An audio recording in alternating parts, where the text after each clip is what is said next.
Good morning. I'd like to call the meeting of the Door County Board of Supervisors public hearing for the budget to order. It's 9 a.m. Tuesday, November 15th, 2022. Roll call to establish the quorum.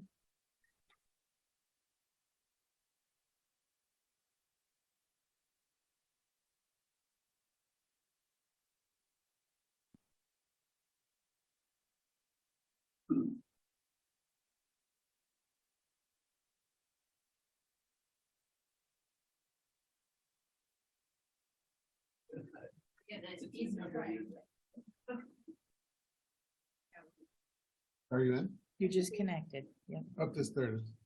All right. Okay, so all 21 board members are present or 20? Okay. Oh, yes. Chairman Lino is not here. I apologize. We hope he's doing well after his surgery. So, okay. The agenda was properly noticed. We would need a motion to approve that. Okay. Motion by Rublard. Okay, there are others that pushed a button. You're gonna have to bear with me a second here. Thank you, Dale, but the motion was by Rublard and second by Morgan. Okay. You want to address some of that or I'll, You have to take a vote. okay, Just the vote. okay. All those in favor of adopting the agenda signify by aye. Opposed? Okay, that passes by voice vote. The next step in the meeting would be to approve the following procedures for the conduct of this meeting consistent with state statute 65.90.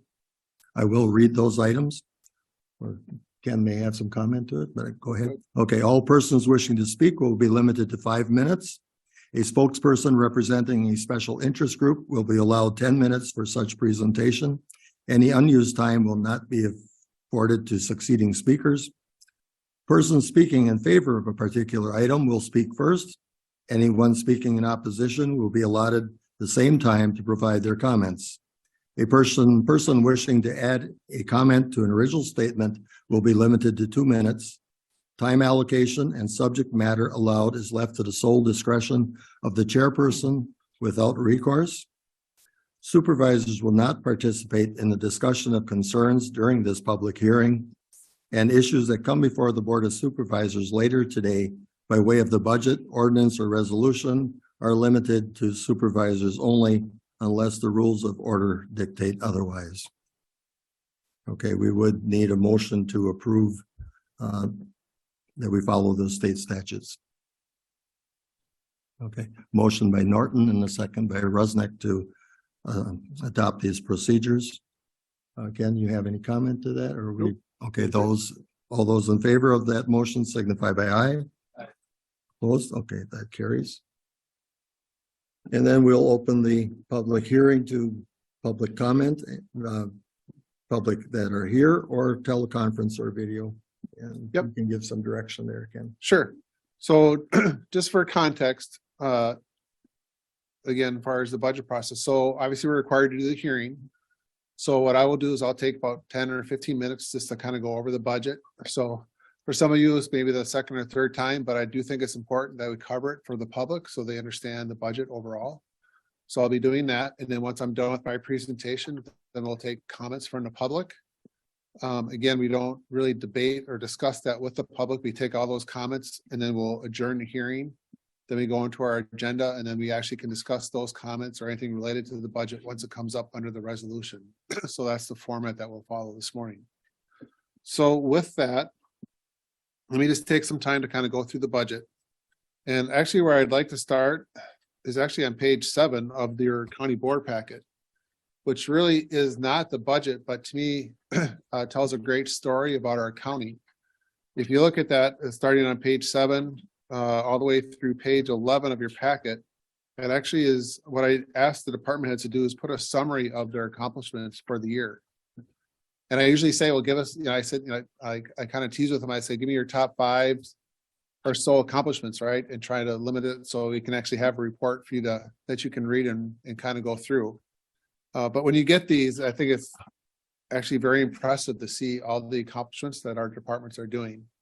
And I know Jason's not here, but I know, for example, I worked with Jason. I think Jason had 3 pages when he first submitted the report just on his own, right? So, you know, Jason, but I think across the board, all of our departments are very proud of their work and all that they've done the past year. And I think these summaries, obviously we go into more detail when you get to annual reports, but I think this summary just gives you a really good light on what we're all doing within the organization itself and how much the budget process plays into what we're accomplishing as a county.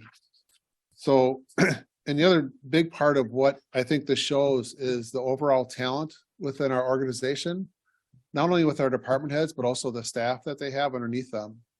We have some very talented employees throughout our organization that all play a critical role. No matter what the role is, I mean, they're all critical parts to making everything happen within our operations. So with that, I thank both the employees, but also our department heads in working hard on putting together the budget, but also summarizing all of what they've done the past year. So I think that's just a key to start. Where I'd like to go next is actually then page 12. And I'd like to start there mainly because it gives you a summary of the changes for the budget. I think that's important. Just because as it goes through our retreat, we had a budget that was kind of set. We got, you know, input from you in terms of the status of the budget. But again, we go through that iteration when it goes back to the committees and we look for those changes. So I'd like this to kind of summarize those changes so that way you have an idea of where the budget is at and those changes that are impacted. So really quick in terms of the changes on page 12, I'm just going to kind of walk through them just so there's no confusion. Obviously, the main change, if you remember from our budget, is that when we put together the budget, we actually put aside our recommended changes to our wages off to the side. If you remember that, we kind of had them in a pool of funds. That's usually what we call our payroll contingency.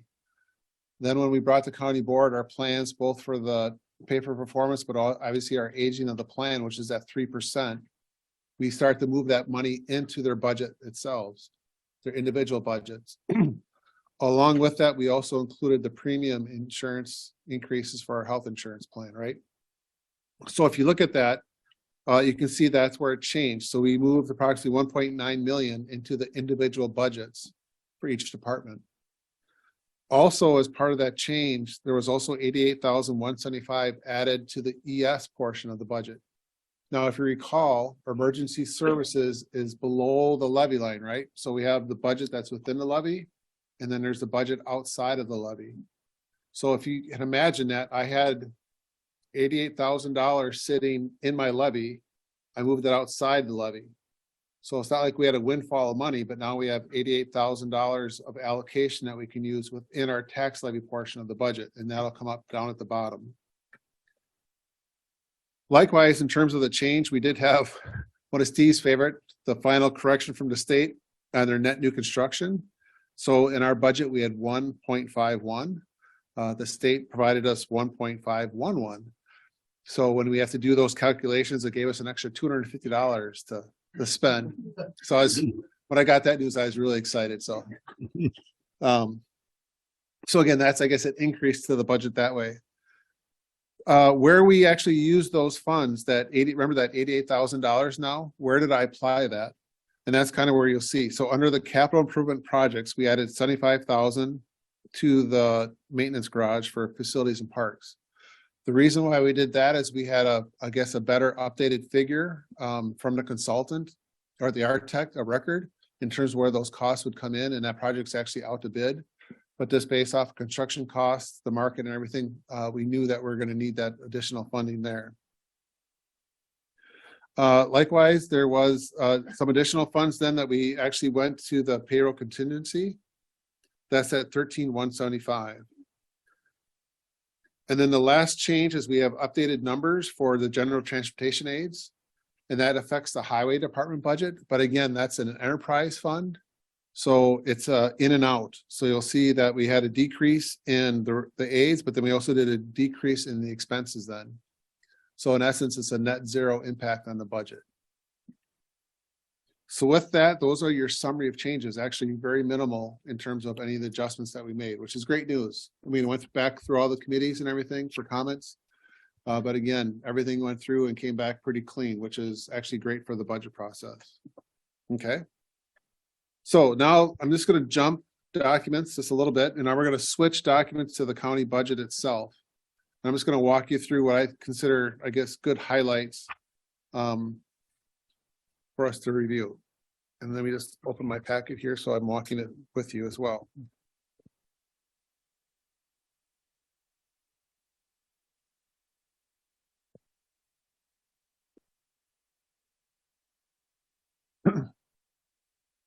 Where I'd like to start is actually page 3 through 6, or the budget memo.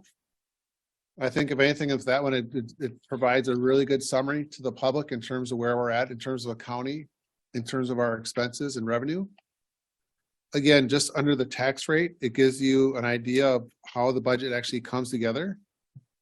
If you recall, because of the levy limits, we always start with last year's, I guess, levy amount. Then we can add on what we consider the net new construction. So right in the middle of the page, I'm looking at that. So the previous year we had 25,294,158. We are able to add on our net new construction, which is at 382,195. We need to adjust out the personal property, and that gives us our new 2023 levy limit amount that we can spend. Okay. Then there is items that we have what we consider outside the levy limit, right? Again, our 2015 debt is actually off the books. I'm just showing it this one last time. But again, that was for the Justice Center project, and that's officially paid for. Obviously, the 2017 debt for the ES community centers there, and you can see the payment for that. We have our standard bridge aid of that 25,000, and then we have our emergency services. So it gives us our total allowable tax levy of that 30,691,035 is what and where we're at. So with that, then you can also look at how the tax rate actually comes together. Again, when you're looking at the tax rate, it's actually based off your equalized value. Again, for our equalized value, you can see the significant increase in our equalized value. I think both Steve and I were very surprised with that change in that number. In fact, I know Steve even called the state to ask for a brief explanation. The state's explanation more than anything was this, obviously the market conditions, what they're experiencing that, but also they felt that they're also doing some catch up. So, but again, to have a 17% increase in equalized value is very significant in my mind. Then you also look then at the proposed tax levy, you can see that change. So we went from about 29,973,049 to that 30,691,035. So we had an increase in our levy amount about 2.4%. But again, based off our tax rate and equalized value, you can actually see that our tax rate per thousand went from that 356 and all those decimals after, or all the digits after that, to $3.10. So it's actually a 12.87% decrease in our tax rate. So the best way I can explain that, and I know David and I always talk about it, but if you have a home that did not change in value, you will experience a reduction in your county tax portion. But likewise, as homes get reassessed and your value goes up, that's where we're capturing that difference. So again, it's one of those things, this is how the equalized values work on the property taxes. But again, overall, I think the story for us is that we are utilizing that increase in our levy limit amount and that increase to 2.4%. So I think that's a good part of the story. This on page 2 of 4, it kind of gives you an idea of any of the significant changes that are within the budget itself, and there's a brief explanation. In general, anything that's probably within that 4% range would disaccount for the change in the salaries and also the increases in the insurance. Anything above that 4 or 5%, usually there's something else that triggered it, whether it's an employee benefits or some different changes in terms of revenue or expenses. Dropping down below that, I just like to cover just a few things that I think are significant for us in terms of some of our budgeting. Obviously, under the general administration, one of the large parts tasks that Steve actually does with our outside advisor is our investments. That plays a significant role in terms of our revenue. And you can see that we are budgeting about $561,000 in regards to that. Again, our investment portfolio has been pretty flat, probably below 1% for several years now. But again, we're starting to see that change a little bit, obviously due to inflation and the interest rates changing. The other big item, and I'm actually going to point this out when we get to some of the diagrams, is the sales tax. Again, this is one of those areas where it's good news, but also something that I guess I'm very cautious on, along with Steve, in terms of how we apply the sales tax. So actually in 2022, we actually budgeted $4 million, and that was exceeded by 1.9. That was what a record year for us in terms of the sales tax. In our review, again, what we try to do is we try to do a 3-year trend so we don't overestimate. So what we did is we actually took up our projections up to 4.9, which I can also, in hindsight, say that we're also going to exceed that again this year. So we'll have a surplus again going into next year in terms of the sales tax. But when we show some of the charts, you'll see why we're trying to be a little bit conservative, because that's an area of concern for us, even though it's good news, right? That we have sales tax in some ways. But I'll cover that where I have some concern with that. Again, lastly, just I think it's important, especially for the public to understand, is our salary changes. Again, we do continue with our pay for performance program, but we are aging our plan 3% for our employees this year. Another part of the budget is also going to be a retention bonus, but that's not fully laid out yet. That'll probably be coming forward in December or to the county board in January in terms of what we're hoping to accomplish with that. Then just on page 3 of the memo itself, we kind of just go through, I do a summary of our medical benefits in terms of where those came in.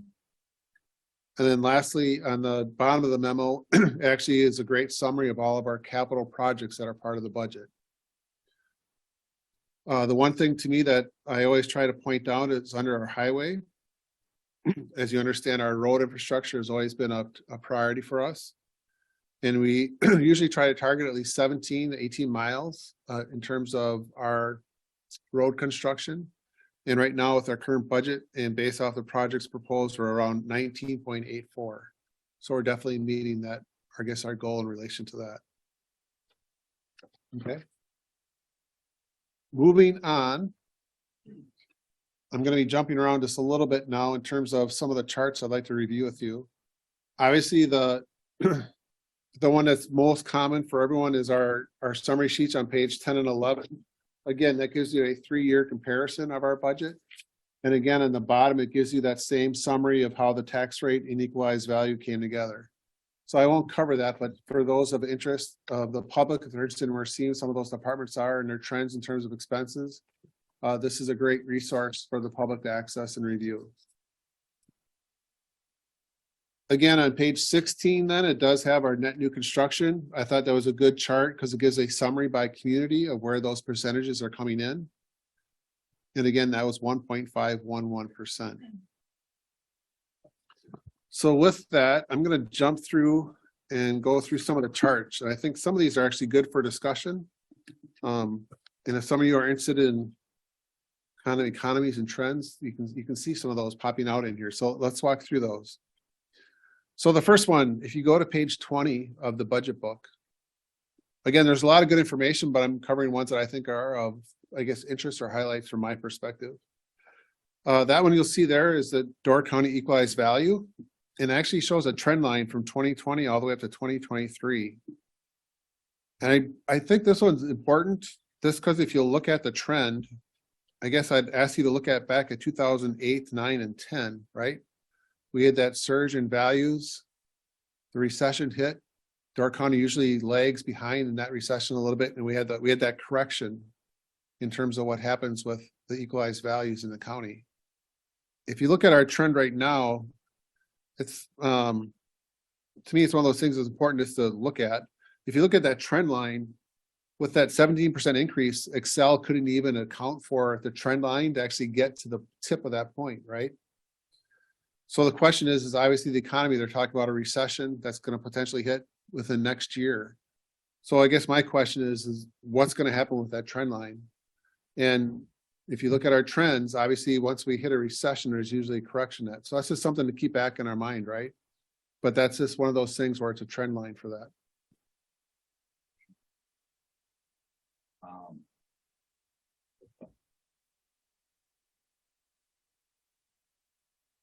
Do we know what municipalities may have done a full reval in the last couple of years or partial reval that would represent this?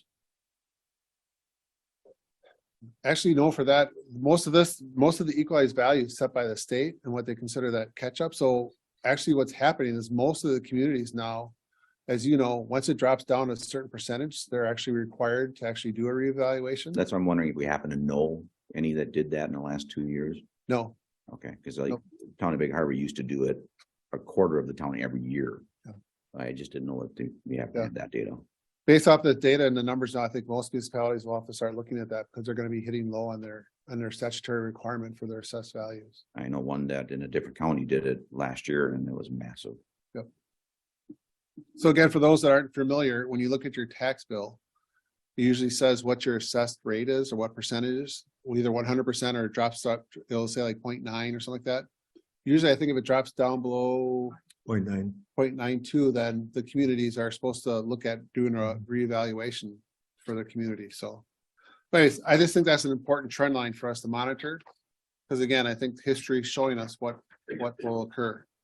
Okay. Going on then also to the that next page, page 21, you'll see the same trend line for the tax levy. And again, you're going to see that same kind of trend, right? In terms of our levy amount. Again, because of the levy limits, you'll see that we're kind of stagnating in terms of what we have because our net new construction is so low. I would argue that that trend will continue just because that although we have things happening in the county, we're not having significant activity to really change that net new construction. So again, that's just an interesting trend line again, in terms of where we are with our expenses. Likewise, then I'd also look at page 22. I think this one actually will mirror the thought process for the equalized values, right?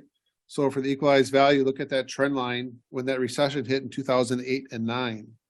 So again, those values were going up, our tax rate was going down. Then you see the correction to equalized value and our tax rate starts to go up. Likewise, you'll see this is the thing, right? We're seeing our equalized value go up. We're looking at our tax rate going down. You know, what's going to be the correction on in terms of that? So again, those are some interesting trend lines just for us to monitor as we go forward. One of the things that always stand out to me is how are we using our tax dollars? So if you go to page 24, we'll have a series of charts I'm just going to walk through, and it kind of gives you an idea of where we're looking at our services in terms of functionality. So if you look at that, we're looking at our tax levy by functionality, and you can see that breakout. So for example, our largest areas are public safety and then health and human services, but then also our capital projects is another large area for our expenses. But it gives you an idea in the percentages of where those are actually falling in terms of that. Likewise, if you go to page 25, then you'll see our revenues by functionality.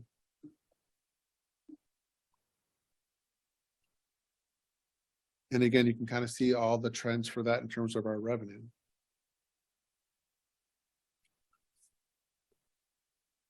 I guess diving in a little bit further on page 26, we actually break it down more by the numbers now. So budgeted expenses by functionality. So remember, this is our budgeted expenses, right? So we have, if you remember that blue sheet, we have expenses and then revenues. So what we're trying to show, and then obviously you end up with your tax levy amount. So those two charts before were your tax levy portions, but now we're actually looking at the exact in terms of their expenses. So there's going to be certain areas that have a lot of revenue that come in. But again, where are we actually spending those dollars? And again, this chart shows you that by functionality of their budgeted expenses. Again, public safety, health and human services, our capital projects are obviously some of the front runners. Okay. Again, now just some reference points. If anyone is interested from the public or even the county board in seeing more detail to our capital projects, that starts on page 77 of the budget book. Again, that provides all the projects that were proposed along with any of the changes that were made and how it was formally adopted. But that goes on for about 5 pages in terms of that summary. Then if you go to, I guess, other areas of interest would be on page 82. That looks, obviously, one of our largest cost centers are our employees. Why they're also our greatest asset, they're also our greatest expense area. But then again, that gives you an idea of its comparison from 2022 to 2023. And I guess it gives you a summary of the changes by department or area in terms of the wages. But then on the bottom, it also gives you an idea of how that compares to the budgeted expenditures overall within the budget itself. And it kind of gives you a trend in terms of that. Again, this one's a little bit difficult to apply year to year because it varies so much in terms of where we get some of our external revenues.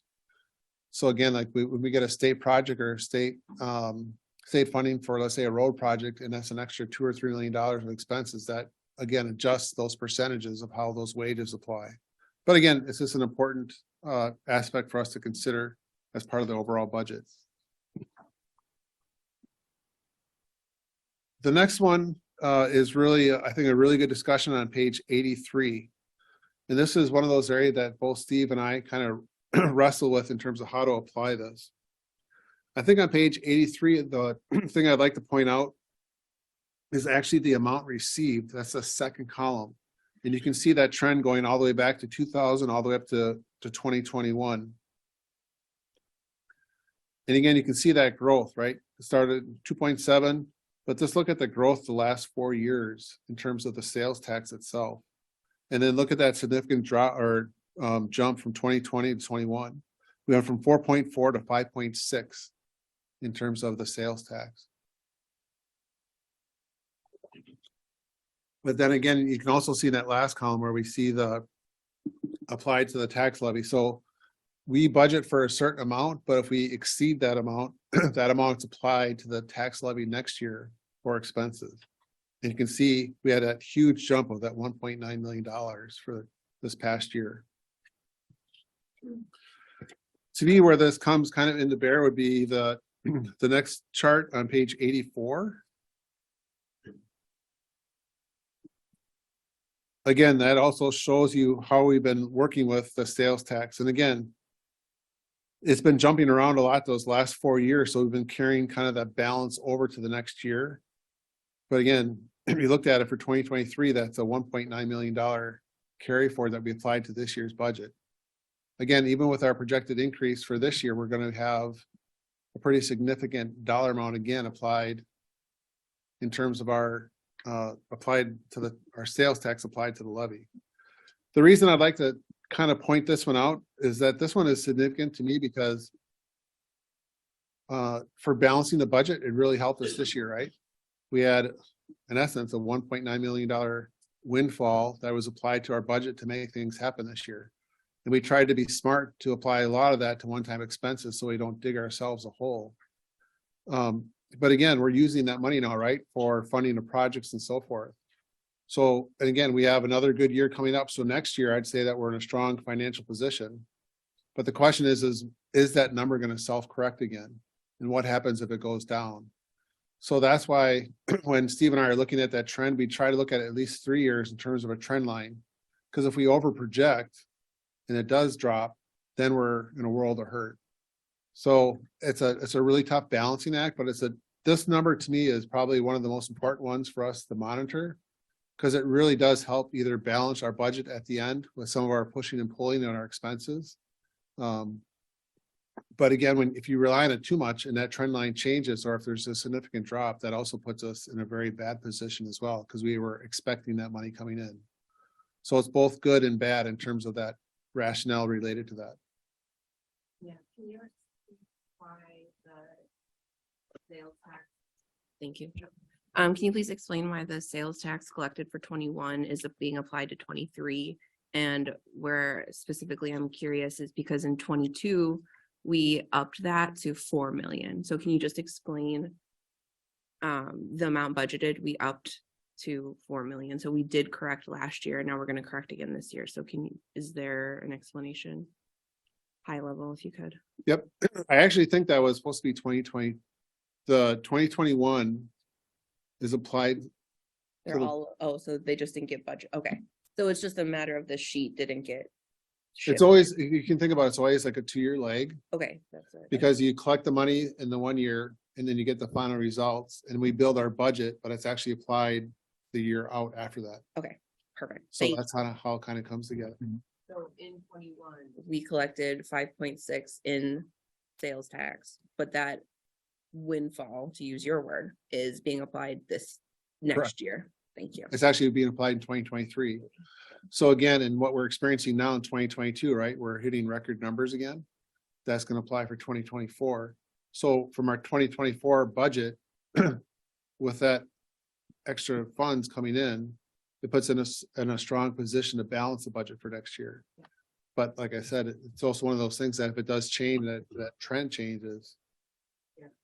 You know, if you start building it into your base, that's where I get Yeah, concerned. and looking No. at a 3-year period, that gives you a little bit of a buffer. Thank you. Sorry to interrupt. Thank you. No, that's a great question. But Yes. I'd like to kind of try to limit discussion. Yeah, At this I'm- point, yeah. we're really looking at proceeding with the public hearing Yep. once Ken makes his comments for the public. So they better understand our budget. We'll get discussion later in the agenda. Yep. On everything he's doing. And this is just one item that can be found in the budget book, but I thought it'd be easier if Steve actually did a handout. This is just a reference and something we can discuss during the budget process itself, but Steve did put together a summary of our allocation of our ARPA funds. Both in terms of what's been done to date on the front side. But then in the back, it actually gives you a summary of the projected 2023 ARPA projects that are built into the budget itself. So that's all available and for reference. So with that, I will conclude my comments and let me just shift over and we can see if there's any comments or questions from the public. Okay, I appreciate Ken's comments, but we're doing this through the public hearing process and we will get back to the budget to discuss everything he presented earlier. So do we have anyone from the public that wishes to make a comment this morning? Anyone in the audience?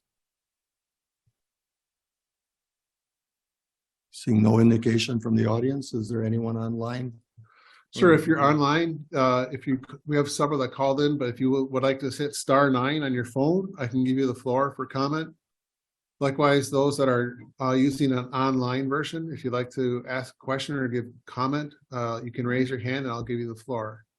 I will ask 2 more times for comments.